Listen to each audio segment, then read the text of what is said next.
ఇంకెన్నాళ్ళు రెంటింట్లో ఉంటాం? సొంత ఇంటి కలను నెరవేర్చుకుందాం. Suman TV biggest property expo October 18th, 19th HSCC Novotel Hyderabad. ఇప్పుడే ఫ్రీ ఎంట్రీ కోసం కాల్ చేయండి. నమస్తే రమగారు. నమస్తే జయ. రమగారు, మనకి ఈ నెలలోనే ధనత్రయోదశి ఉంది. అసలు ధనత్రయోదశి ఎలా వచ్చింది? దీని యొక్క విశిష్టత ఏంటి? అన్ని త్రయోదశుల్లాగానే ధనత్రయోదశి కూడా నెల నెల 2 త్రయోదశులు వస్తాయి జయ. అవునవును. చాలా ప్రఖ్యాతంగా ప్రత్యేకమైంది, ముఖ్యమైనది అని మనం చెప్పుకునేది శని త్రయోదశి. అవును. ఈ ధనత్రయోదశి ఇటీవల కాలంలోనే మన జీవితాల్లో ప్రవేశించింది.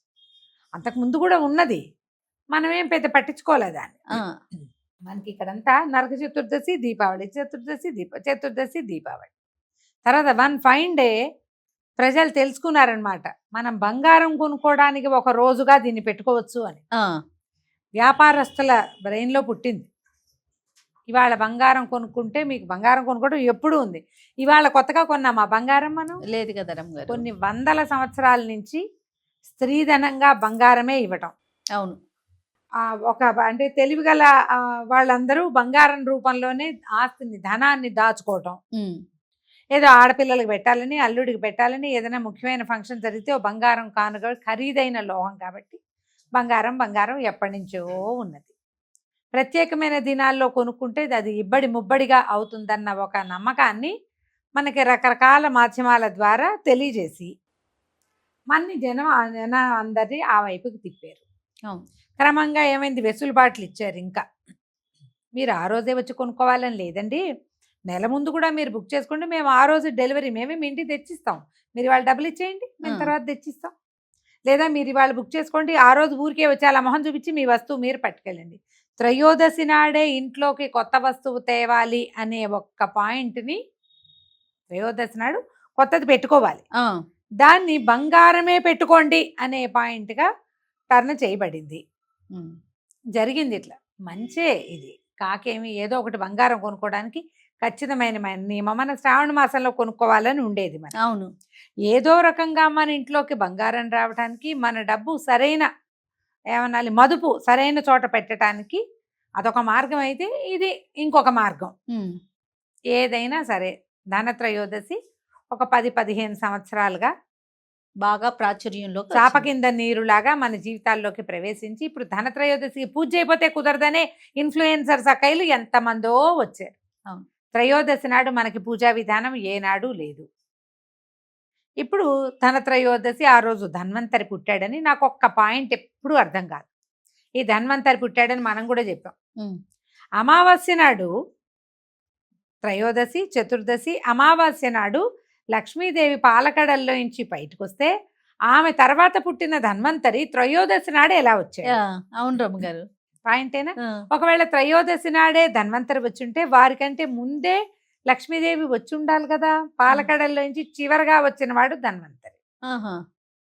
అంటే దీని లెక్క ఏమిటి?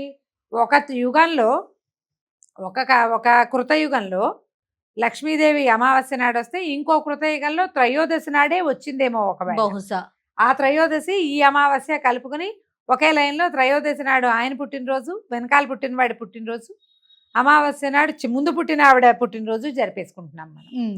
కాబట్టి ఈ లెక్కలేని నడవు కదమ్మా. మన ఇళ్లలో ఏం విధానం ఉందో ఆ విధానం ప్రకారం వెళ్దాం. ఈ తిథులు ఇవన్నీ కూడా ఏంటంటే పురాణాల ప్రకారం ఒక్కొక్క పురాణంలో ఒక్కొక్క రకంగా చెప్పబడి ఫాలో అవుతూ ఉంటాం. అవును. కొన్ని పండుగలు మనకు అలవాటుగా ఉండి కొన్ని తరాల వెంబడి, కొన్ని సంవత్సరాల వెంబడి మన ఇళ్లల్లో, మన ఊళ్ళల్లో, మన ఆచారాల్లో కనపడుతుంటే వాటిని ఫాలో చేసుకుంటూ వెళ్తాం. త్రయోదశి నాడు ఇప్పుడు మనకి ఇప్పుడు తెలిసిందైతే ఏదైనా కొత్త వస్తువు తెచ్చుకోవటం. అది ఏదైనా, మీరు స్టీల్ చెంచా తెచ్చుకున్నా ఓకే, కొత్తది అంతే, ఏదో ఒకటి. త్రయోదశి నాడు, ఈ ధనత్రయోదశి నాడు ఉప్పు లక్ష్మీదేవితో సమానం. ఆవిడ సముద్రం నుంచి వచ్చారు కదా, అంచేత ఉప్పు కూడా సముద్రంలోనే పుట్టిందని ఇదేమిటో పాయింట్. ఇది కూడా వింత పాయింటే. ఆవిడ పుట్టింది ఎక్కడ? పాల సముద్రంలో. పాల సముద్రంలో ఉప్పు ఎలాగుంటుంది? పాల సముద్రంలో ఉప్పు ఉంటే పాలు విరగవు? విరుగుతాయి. పాలకు అసలు సముద్రం ఉందో లేదో మనం చూడలేదు కదా. ఇలా రకరకాల గాథలు, వీటితోటి ఏదో ఒకటి చెప్పుకుంటూ ఉంటాం. త్రయోదశి నాడు కూడా మనం పూజ చేసుకోవచ్చు. ఆరోగ్యాన్ని కోరుకుంటూ ధన్వంతరిని తలుచుకుని పూజ చేసుకోవటమే, అంతకంటే ఏం చేయలేం. ఆయన మంత్రాలు కొంతమందికి వచ్చు, మంత్రాలు ఎవరో గురుగారు ఇచ్చారు. ఒకసారి నాకు తెలీదు అని నేను చెప్పానా, ఆ గుడికి వెళ్తే ఒక తల్లి కుమారుడు వాళ్ళిద్దరు నన్ను పలకరించాలి చాలా ప్రేమతో. అమ్మ మీకు ధన్వంతరి మంత్రం తెలియదు అన్నారు కదా, మా గురుగారు ఇచ్చారు, మేము మీకు చెప్తామన్నారు. ఒక వాట్సాప్లో పంపించారు కూడా నాకు ధన్వంతరి మంత్రం. ఇవాళ రేపు అందరికీ అన్ని లభిస్తున్నాయేమో, స్తోత్రనిధి లాంటి యాప్ల్లో లక్షణంగా కనపడతాయి. ఇవాళ ఇలా స్తోత్రాలు చెప్పేవి నేర్పించేవి, శ్లోకాలు నేర్పించే యాప్లు బోలెడన్ని వచ్చినాయి చాలాను. ఎక్కడో ఒక చోట చూసి కావాలంటే చదువుకోండి లక్షణంగా, ఏదైనా మంచి మాటే కదా. అంతే కదా, ధన్వంతరి మంత్రం చదవండి, ఆరోగ్యానికి మంచిది. పూజ చేసుకోండి, ఆయనకో దండం పెట్టుకోండి, ఆయన పేరుతో దీపం, ధన్వంతరికి పాయసం చేసి నివేదన చేయండి, అంతే. అంతకంటే ధన్వంతరి కూడా విష్ణు స్వరూపంగానే చెప్తారు.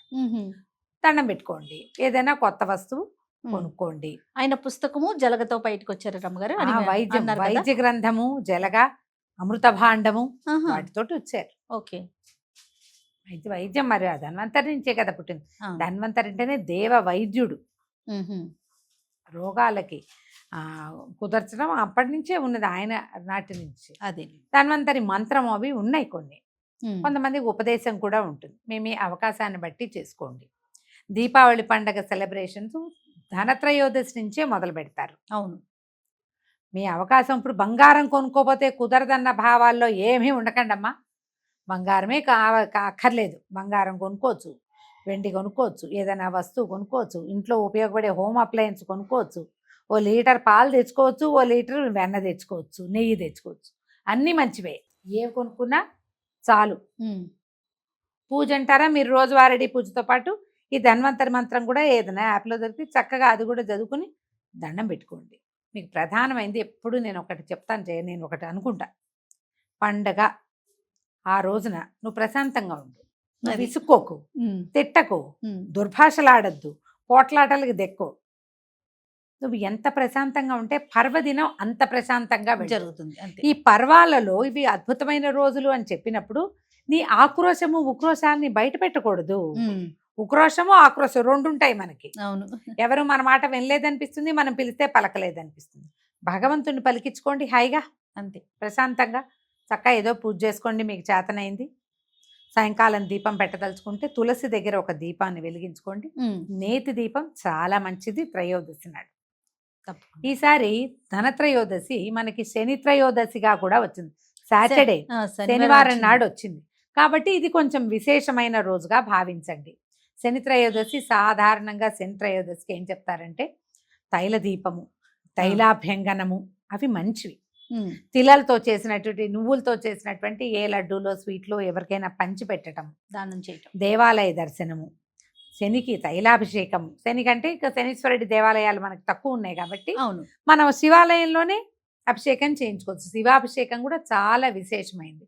ధనత్రయోదశి కూడా కలిసి వచ్చింది కాబట్టి రెండు కలిపి చక్కగా చేసుకోండి. ఈ రోజు మంచిది, తప్పకుండా ప్రత్యేకమైనది, ప్రత్యేక పర్వం కాబట్టి పోట్లాట గొడవ వద్దు, ప్రశాంతంగా ఉండండి. ఏదో ఒక దైవారాధన చేసుకోండి. ఇప్పుడు మనం వెంకటేశ్వర స్వామి గురించి చదువుకున్నా కూడా మంచిదే. స్వామికి ఎందుకంటే శని త్రయోదశి నాడు కనుక మనం తైలము అభిషేకము శివాభిషేకము కుదిరినా కుదరకపోయినా ఇంట్లోనే పిండి దీపారాధన చేసుకోండి, చాలా మంచిది. శని బాధలు చాలా తగ్గుతాయి. కొంతమందికి ఉంటాయి కదా, అవును శని దశలు, శని అంతర్దశ విదశ ఇవి చాలా ఉంటాయి. అర్ధాష్టమ శని, సాడే సాటి బోల్డ్ అని చెప్తారు కదా. వీటిలలో ఏ సమస్యలు ఉన్నా ఇంకొకటి, ఒకవేళ మనకు అలాంటివి ఏం తెలియవు, మనకే ఏ పని అవ్వదు, ఎంత ట్రై చేసినా కొన్ని పనులు అవ్వట్లేదు, లేదా స్లోగా అవుతాయి, ఎప్పటికీ తెమలటలేదు, అలాంటి వాళ్ళు కూడా ఇట్లా ప్రత్యేక దినాల్లో మనం వెంకటేశ్వర స్వామికి పిండి దీపారాధన చేసుకున్నా కూడా మంచిదే. ఇటు ధన్వంతరిని అర్చించుకున్నా కూడా మంచిది. మీకు ఏది కుదిరితే అది చక్కగా చేసుకోండి. ఏదైనా ఒక కొత్త వస్తువు కొనుక్కు తెచ్చుకోండి, సరిపోతుంది. తప్పకుండా. నమస్తే. నమస్తే జయ.